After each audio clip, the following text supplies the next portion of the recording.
ನಮಸ್ಕಾರ. Easy recipes Kannada ಚಾನಲ್ಗೆ ಸ್ವಾಗತ. ಫ್ರೆಂಡ್ಸ್, ನಾವಿವತ್ತು ಸಿಂಪಲ್ಲಾಗಿ ಸಂಕ್ರಾಂತಿ ಹಬ್ಬದ ವಿಶೇಷವಾಗಿ ಸಿಹಿ ಪೊಂಗಲ್ನ ಯಾವ ರೀತಿ ಮಾಡೋದು ಅಂತ ನೋಡೋಣ. ಈ ರೆಸಿಪಿ ಬೇಗ ಆಗುತ್ತೆ, ಅಷ್ಟೇ ಕೂಡ ಟೇಸ್ಟಿಯಾಗಿರುತ್ತೆ. ಒಂದ್ಸಲ ಟ್ರೈ ಮಾಡಿ. ಹೇಗೆ ಮಾಡೋದು ಅಂತ ನೋಡೋಣ ಬನ್ನಿ. ನಾನು ಒಂದು ಬೌಲ್ ಇಟ್ಕೊಂಡಿದ್ದೀನಿ. ಅದಕ್ಕೆ ಅರ್ಧ ಕಪ್ ಆಗುವಷ್ಟು ಅಕ್ಕಿನ ಸೇರಿಸ್ಕೊತಾ ಇದ್ದೀನಿ.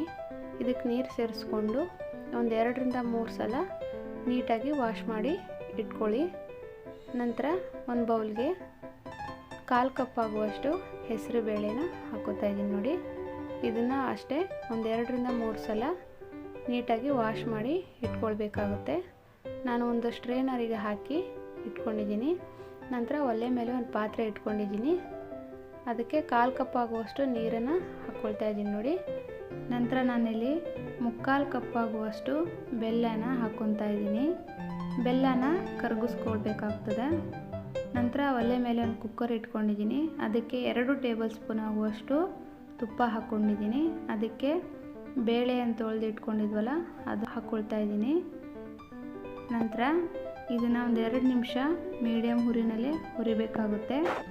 ಇದಕ್ಕೆ ನಾನೀಗ ಒಂದು 6 ಕಪ್ ಆಗುವಷ್ಟು ನೀರನ್ನು ಹಾಕ್ಕೋತಾ ಇದ್ದೀನಿ. ನಾನು ಸ್ವಲ್ಪ ತೆಳುಗೆ ಮಾಡ್ತಾ ಇದ್ದೀನಿ, ಹಾಗಾಗಿ 6 ಕಪ್ ಹಾಕ್ಕೊಂಡಿದ್ದೀನಿ. ಇದು ಒಂದು ಕುದಿ ಬರೋವರೆಗೂ ಬಿಡೋಣ ನೋಡಿ. ಒಂದು ಕುದಿ ಬಂದಿದೆ. ಈಗ ಇದಕ್ಕೆ ನಾನೀಗ ಅಕ್ಕಿ ಅಂತ ತೊಳೆದು ಇಟ್ಕೊಂಡಿದ್ವಲ್ಲ ಅದನ್ನು ಹಾಕ್ಕೋತಾ ಇದ್ದೀನಿ. ನಂತರ ಒಂದು ಚಿಟಿಕೆಯಷ್ಟು ಉಪ್ಪನ್ನು ಹಾಕ್ಕೋತಾ ಇದ್ದೀನಿ.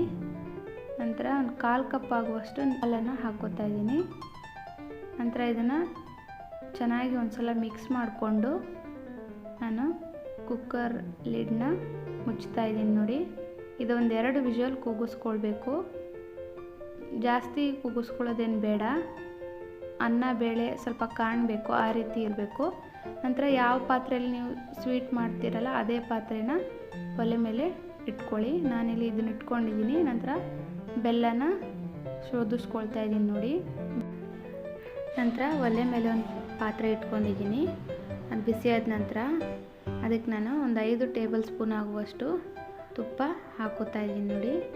ಅದಕ್ಕೇ 1 ಟೇಬಲ್ ಸ್ಪೂನ್ ಆಗುವಷ್ಟು ದ್ರಾಕ್ಷಿ ಹಾಕ್ಕೊತಾ ಇದ್ದೀನಿ. 2 ಟೇಬಲ್ ಸ್ಪೂನ್ ಆಗುವಷ್ಟು ಗೋಡಂಬಿ ಹಾಕೋತಾ ಇದ್ದೀನಿ. ಇದು ಸ್ವಲ್ಪ ಕೆಂಪಾಗೋವರೆಗೂ ನಾವು ಹುರ್ಕೊಳ್ಬೇಕಾಗ್ತದೆ ನೋಡಿ. ಈ ರೀತಿ ಆದರೆ ಸಾಕು. ಗ್ಯಾಸ್ ಬಂದ್ ಮಾಡ್ತಾ ಇದ್ದೀನಿ ನೋಡಿ. ಅಕ್ಕಿ ಬೇಳೆ ಈ ಹದದಲ್ಲಿದ್ದರೆ ಸಾಕು. ನಾನೀಗ ಬೆಲ್ಲದ ಪಾಕ ಏನು ರೆಡಿ ಮಾಡಿ ಇಟ್ಕೊಂಡಿದ್ನಲ್ಲ ಅದಕ್ಕೆ ಸ್ವಲ್ಪನೇ ಹಾಕ್ತಾಯಿದ್ದೀನಿ ನೋಡಿ. ನಂತರ ಇದನ್ನು ಚೆನ್ನಾಗಿ ಮಿಕ್ಸ್ ಮಾಡಿ ಕಡಿಮೆ ಉರಿನಲ್ಲಿ ಬಿಡಬೇಕಾಗುತ್ತೆ ಫ್ರೆಂಡ್ಸ್. ಚೆನ್ನಾಗಿ ಮಿಕ್ಸ್ ಮಾಡಿ ಒಂದು 2 ನಿಮಿಷ ಕುದಿಲಿಕ್ಕೆ ಬಿಡಬೇಕು. ಇದನ್ನು ನೋಡಿ, ಈ ರೀತಿ ಚೆನ್ನಾಗಿ ಮಿಕ್ಸ್ ಮಾಡಬೇಕು. ಬೆಲ್ಲ ಚೆನ್ನಾಗಿ ಕೂಡ್ಕೋಬೇಕಾಗುತ್ತೆ. ಹಾಗಾಗಿ ನಂತರ ಇದಕ್ಕೆ ನಾನು ಒಂದು 1/4 ಟೀ ಸ್ಪೂನ್ ಆಗುವಷ್ಟು ಏಲಕ್ಕಿ ಪುಡಿ, 1/4 ಟೀ ಸ್ಪೂನ್ ಆಗುವಷ್ಟು ಒಣಶುಂಠಿ ಪುಡಿನ ಹಾಕ್ತಾಯಿದ್ದೀನಿ ನೋಡಿ. ಮತ್ತು ಇದನ್ನು ಚೆನ್ನಾಗಿ ಮಿಕ್ಸ್ ಮಾಡ್ಕೊತಾ ಇದ್ದೀನಿ. ನೀವು ಆದಷ್ಟು ಕಡಿಮೆ ಉರಿನಲ್ಲಿ ಇಡಬೇಕಾಗುತ್ತೆ ನೋಡಿ. ಈಗ ತುಪ್ಪದಲ್ಲಿ ಹುರಿದಿರೋ ಗೋಡಂಬಿ ದ್ರಾಕ್ಷಿನ ಹಾಕ್ಕೋತಾ ಇದ್ದೀನಿ ನೋಡಿ. ನಂತರ ಇದನ್ನು ಮತ್ತೆ ಮಿಕ್ಸ್ ಮಾಡ್ಕೊತಾ ಇದ್ದೀನಿ. ಇದನ್ನು ಒಂದು 2 ನಿಮಿಷ ಪ್ಲೇಟ್ ಮುಚ್ಚಿ ಬಿಡ್ತಾ ಇದ್ದೀನಿ. ನಂತರ ಮತ್ತೆ ಇದನ್ನು ಓಪನ್ ಮಾಡ್ತಾ ಇದ್ದೀನಿ ನೋಡಿ. ನಮ್ಮ ಸಿಹಿ ಪೊಂಗಲ್ ರೆಡಿಯಾಗಿದೆ. ತುಂಬ ಬೇಗ ಆಗುತ್ತೆ ಫ್ರೆಂಡ್ಸ್. ಸಂಕ್ರಾಂತಿ ಹಬ್ಬದಲ್ಲೇ ಅಂತಲ್ಲ, ಯಾವಾಗ ಬೇಕಾದರೂ ನಾವು ಮಾಡಿಕೊಂಡು ತಿನ್ಬೋದು. ಮಕ್ಕಳಿಗೆ ತುಂಬ ಇಷ್ಟ ಆಗುತ್ತೆ. ಒಂದು ಸಲ ಟ್ರೈ ಮಾಡಿ.